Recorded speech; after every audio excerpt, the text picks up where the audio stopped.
بسم الله الرحمن الرحيم بسم الله الرحمن الرحيم الحمد لله رب العالمين والصلاة والسلام على أشرف الأنبياء والمرسلين سيدنا ونبينا ومولانا محمد وعلى آله وأصحابه أجمعين رب اشرح لي صدري ويسر لي أمري واhlul uqdatan min lisani yefqahu qawli. Allah Azze ve Celle'nin izniyle tefsir derslerimizi devam edirik ve geçen iki dersimizde Fatiha suresi üzerinde danıştık. Bugün de Allah Azze ve Celle'nin izniyle Bekara suresine başlayırıq.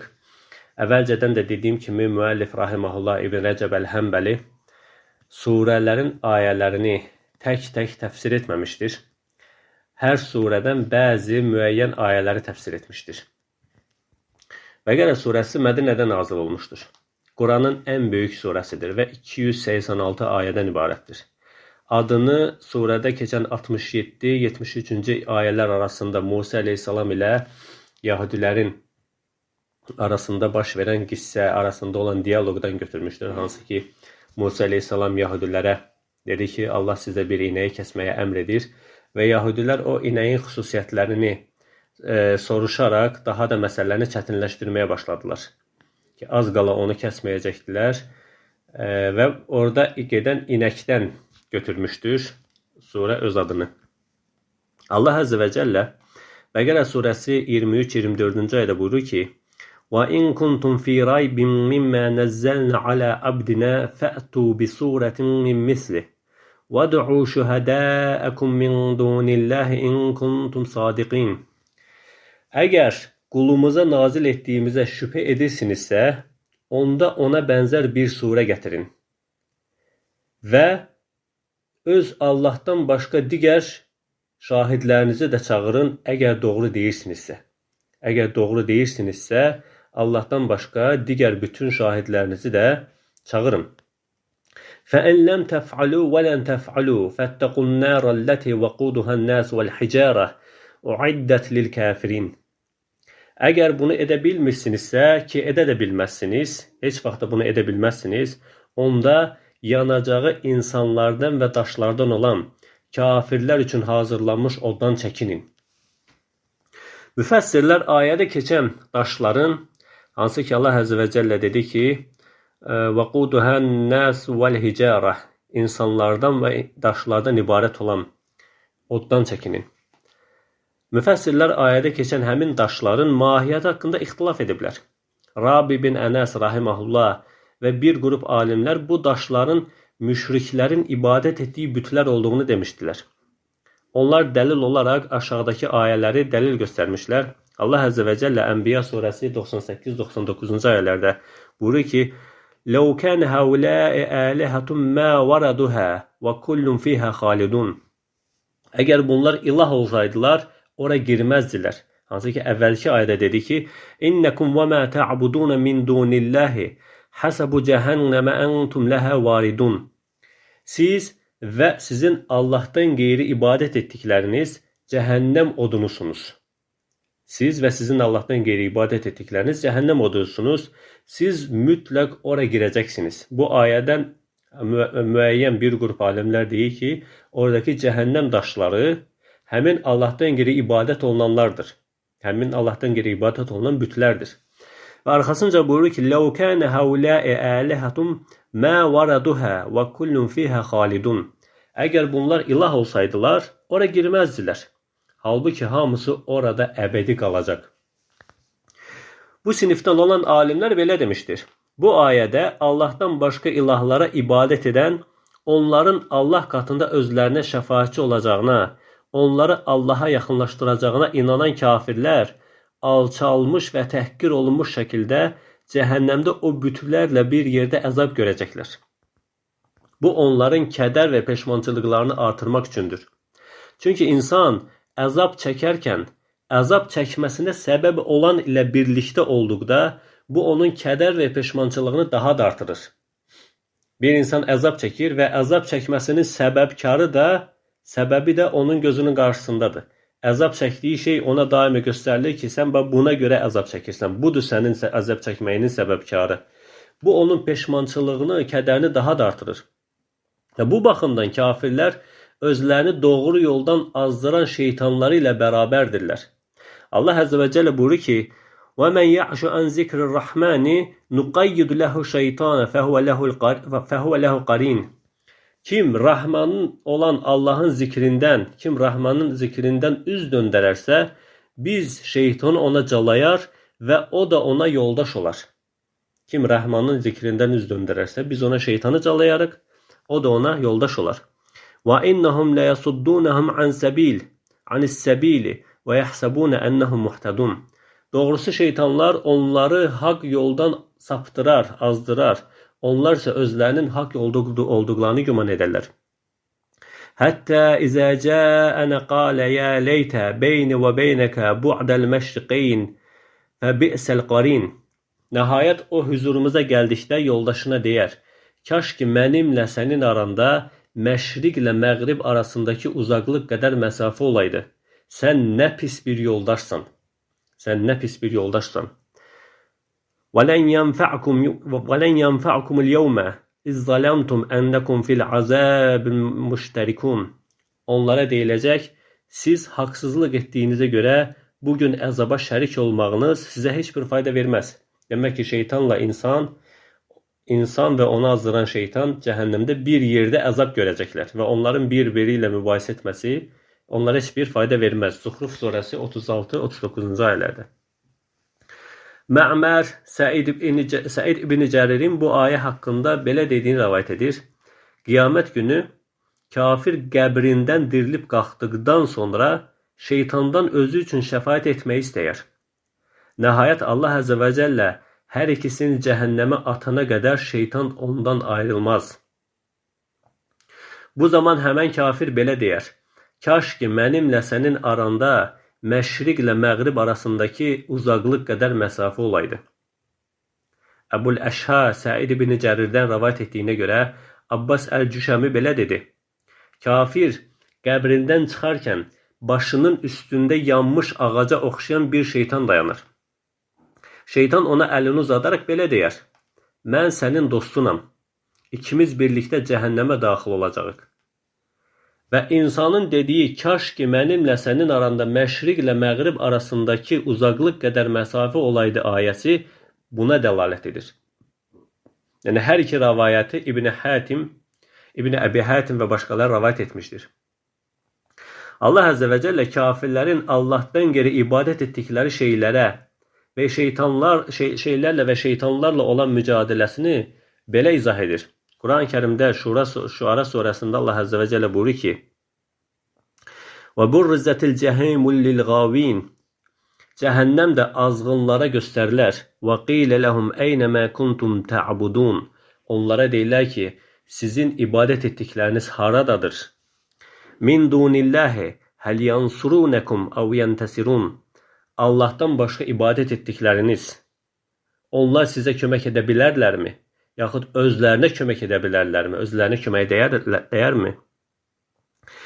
فَكُبْكِبُوا فِيهَا هُمُ الْغَاوُونَ. Onlar azğınlarla birlikdə cəhənnəmə atılarlar. وَجُنُودُ إِبْلِيسَ أَجْمَعُونَ.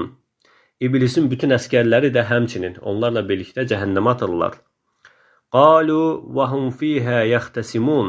Onlar orada düşmənçilik bir-biri ilə höcətləşərək, düşmənçilik edərək, mübahisə edərək belə deyərlər: Təllahi in kunna lafi dalalin mubin. And olsun Allaha ki biz açıq-aşkar azğınlıq içindəydik. Zəlalət içərisindəydik. İznisavvikum bi rabbil alamin. O vaxt ki biz sizi aləmlərin Rəbbinə tay tuturduq. Şeytanlara deyəcək ki, insanlar, cəhənnəm əhli şeytanlara deyəcək ki, biz zəlalət içərisindəydik, azğınlıq içərisindəydik. Nə üçün? O vaxt ki, dünyadaykən biz sizi aləmlərin Rəbbinə tay tuturduq. Bizi ancaq günahkarlar azdırdı. Cəhənnəmliklərin bir-birini lənətləmələri, bir-birinə qəzəbli olmaları, əzabın qat-qat artırılması üçün bir-birinə bəddua etmələri cəhənnəm əhlinə daddırılacaq əzablardandır. Allah Əzzə və Cəllə buyurur ki, Allah qiyamət günü deyəcək, sizdən əvvəl gəlib getmiş günahkar cin və insan tayfaları ilə birlikdə ora girin. Hər bir ümmət ora girdikcə digərini lənətləyəcəkdir. Nəhayət hamısı orada toplandığı zaman sonrakılar əvvəlkilər barəsində deyəcəklər, ey Rəbbimiz, bunlardır biz azdırın. Elə isə odda onlara 2 qat əzab ver.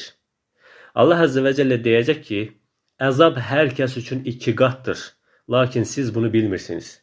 Əraf surəsi 38-ci ayədə. Həsən Əl-Basri rahiməhullah nəsihətlərinin birində buyurur ki, mən sənə Allah'a xatırladıram. Şübhəsiz sənə sönməyən bir od ilə xəbərdarlıq edildi. Ona tərəf addımlayan onun içinə atılar. Şeytanın yaxınları odun təbəqələri arasında gidib gələrlər.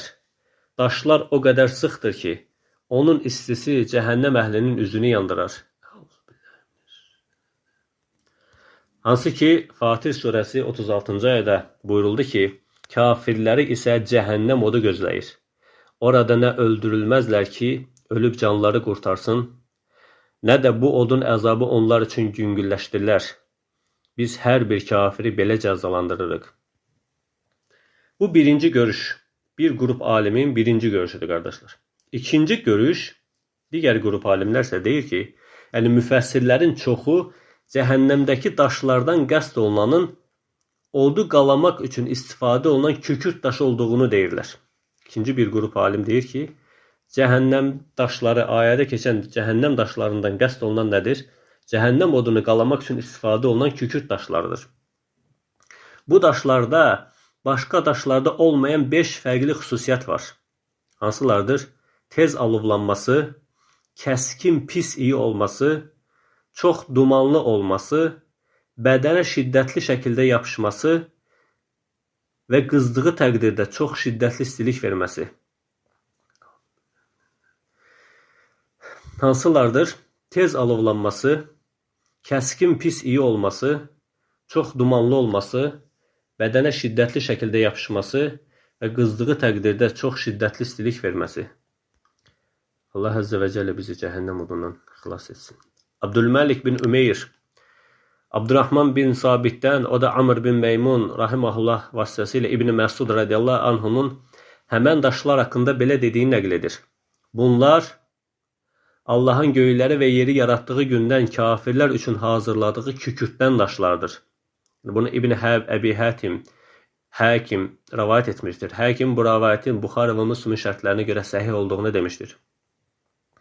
Mücahid, Əbu Cəfər, İbn Cüreyc, Amr bin Dinar və başqaları buyurur ki, bu daşlar kükürtdəndir və leşdən daha pis iylənir. Bu daşlar kükürtdəndir və leşdən daha pis iylənir. Bundan sonra müəllif rahiməhullah növbəti bir ayə haqqında danışır. Allah Əzzə və Cəllə Bəqərə surəsi 81-ci ayədə buyurur ki, Bələ mən kəsəbə seyyiətə və əhatət bihi xatiyyətuhu fə uləikə əshabun nərhum fiyhə xalidun. Xeyr, günah qazanan və pislikləri özlərini bürüyən kimsələr, məhz onlar od sakinləridir. Onlar orada əbədi qalacaqlar. Bir çox elm əhli ayədə keçən pislik sözünü şirk kimi təfsir etmişdir. Eyni zamanda tövbə etmədən ölmüş kəsin cəhənnəmə düşməsinə səbəb olan günahlar kimi də təfsir edilmişdir. Ayədə keçən pislik şirk, həmçinin tövbə etmədən ölmüş kəsin cəhənnəmə düşməsinə səbəb olan günahlar kimi də təfsir edilmişdir. Sanki günahlar hər tərəfdən insanı bürümüş və onun xilas olma yolu qalmamışdır. Çünki günah elə bir şeydir ki, qardaşlar, İnsan ona davam etdikcə onu tamamilə mühasirəyə alır.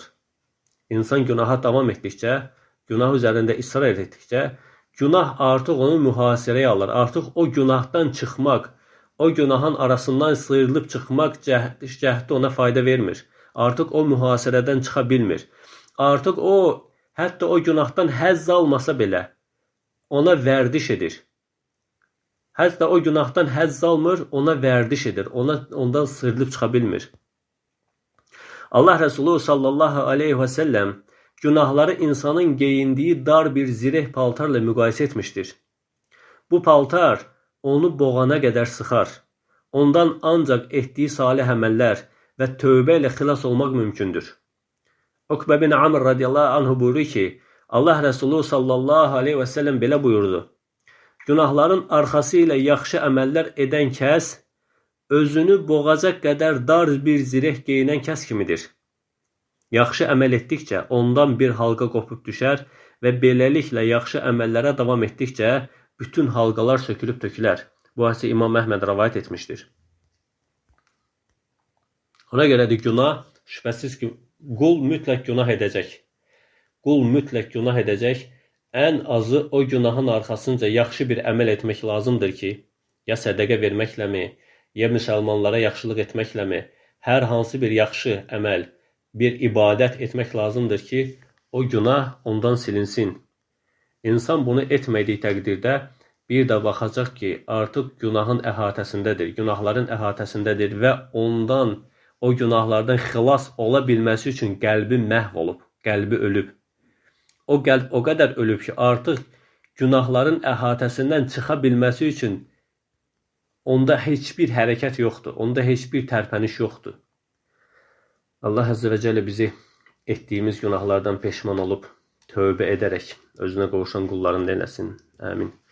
Və bundan sonra müəllif rahiməhullah Bəqərə surəsi 102-ci ayə haqqında buyurur ki, Allah Əzzə və Cəllə buyurdu ki, وَاتَّبَعُوا مَا تَتْلُ الشَّيَاطِينُ عَلَى مُلْكِ سُلَيْمَانَ وَمَا كَفَرَ سُلَيْمَانُ وَلَكِنَّ الشَّيَاطِينَ كَفَرُوا يُعَلِّمُونَ النَّاسَ السِّحْرَ وَمَا أُنْزِلَ عَلَى الْمَلَكَيْنِ بِبَابِلَ هَارُوتَ وَمَارُوتَ وَمَا يُعَلِّمَانِ مِنْ أَحَدٍ حَتَّى يَقُولَا إِنَّمَا نَحْنُ فِتْنَةٌ فَلَا تَكْفُرْ فَيَتَعَلَّمُونَ مِنْهُمَا مَا يُفَرِّقُونَ بِهِ بَيْنَ الْمَرْءِ وَزَوْجِهِ وما هم بالضارين به من أحد إلا بإذن الله ويتعلمون ما يضرهم ولا ينفعهم ولقد علموا لمن اشتراه ما له في الآخرة من خلق ولبئس ما اشتروا به أنفسهم لو كانوا يعلمون.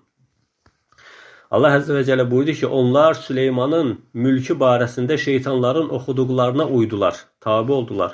Halbuki Süleyman kafir olmadı. Lakin şeytanlar sehri Babildə Həruf və Marut adlı iki mələyə nazil olanı insanlara öyrədərək kafir oldular. O iki mələk, biz ancaq bir sınaq, sən gəl kafir olma deməmiş, onu heç kəsə öyrətmirdilər. Yahudilər ərlə arvadı bir-birindən ayıracaq işləri onlardan öyrənirdilər. Lakin onlar Allahın izni olmadan heç kəsə zərər verə bilməzlər. Onlar özlərinə zərər verən və faydası olmayan şeyləri öyrənirdilər. Onlar özlərinə zərər verən və faydası olmayan şeyləri öyrənirlər. Onlar bilirdilər ki, bunu satın alan kimsələrin axirətdə heç bir payı yoxdur. Qarşılığında özlərini satdıqları şey necə də pistir. Kaş bunu biləydilər. Qardaşlar, bir kəs ibadət və itaətləri tərk edib günahlara yönəlirsə, şübhəsiz bu onun cəhalətindən və günah etdiyi zaman aldığı ləzzətin ona fayda verəcəyini zənn etməsindəndir. Bir kəs ibadət və itaəti tərk edir, günahlara yönəlirsə, bunun səbəbi nədir? Onun cəhaləti. O günahların ona veriləcəyi zərəri, dünyada və axirətdə o günah səbəbi ilə görəcəyi əzabı, dünyada və axirətdə o günah səbəbi ilə çəkəcəyi zərəri o bilsəydi, haqqı ilə bilsəydi, o günaha əsla yönəlməzdi. Əsla o günaha meyl etməzdi. O günaha etməsinin səbəbi cəhaləti və həmin zaman günah etdiyi zaman aldığı ləzzətin ona fayda verəcəyini zənn etməsindəndir. Əgər bu kəs axirətə inanırsa, qiyamət günü Rəbbi ilə qarşılaşacağına inanırsa, pis aqibətdən xilas olmaq üçün gələcəkdə həyatının sonlarda tövbə etməyə ümid edir. Fikirləşir ki, indi gəncəm, hələ vaxtım var, gələcəkdə həyatımın sonlarına yaxın tövbə edərəm, əgər axirətə inanan biridirsə. Bu isə tamamilə cəhalətdir. O günahları işləməkdə tələsər və təqvanın, itaətin ləzzətini qaçırar. Bundan sonra isə tövbə edə biləcəkmi, yoxsa ölüm anidənmi gələcək bilməz.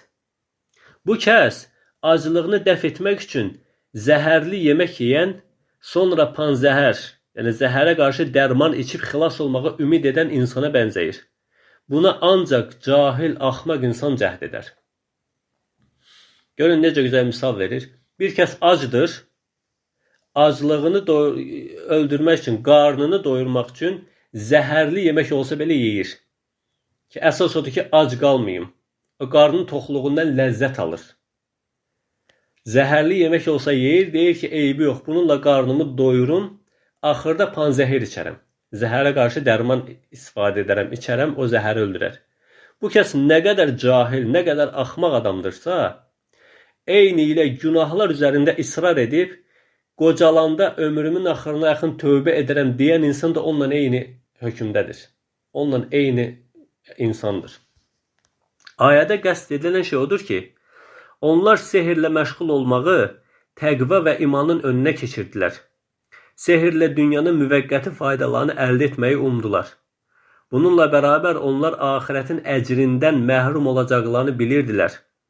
Bu onların göstərdikləri cəhalət idi. İman və təqvanı üstün tutanlar isə axirətin əcrini əldə edər və onun əzabından əmin olarlar. Dünyada təqvanın izzətini əldə etmək üçün tələsərlər. Bununla aydın olur ki, insanı itaət və təqvanı tərk edib günaha yönəlməyə ancaq cahilliyi səbəb olur. Bu səbəblə Allaha üsyan edən hər kəs cahil, itaət edən hər kəs alimdir. Allaha üsyan edən hər kəs cahil, itaət edən hər kəs alimdir. Yəni, elm əməllə ölçülür. Bir kəs elmi ilə nə qədər əməl edirsə, o qədər alimdir. Bir kəs elmin nə qədər çox olsa belə, əməli yoxdursa, o cahildir. Onun elmi onun üçün yükdür. Allahdan qorxmaq elm, şeytana aldanmaq isə cəhalət olaraq insana kifayətdir. Allahdan qorxmaq elm, şeytana aldanmaq isə cəhalət olaraq insana kifayətdir. Bununla kifayətlənək, qardaşlar. Allah Əzzə və Cəllə bizi eşidib faydalanan qullarından eləsin. Allah Əzzə və Cəllə bizi tövbə edərək, günahlarından bağışlanmış şəkildə axirətə qoşan qullarından eləsin. Amin. Subhanək Allahumma və bihamdik. Əşhədu ən la ilahə illə ənt. Əstəğfiruka və etûbü ileyk.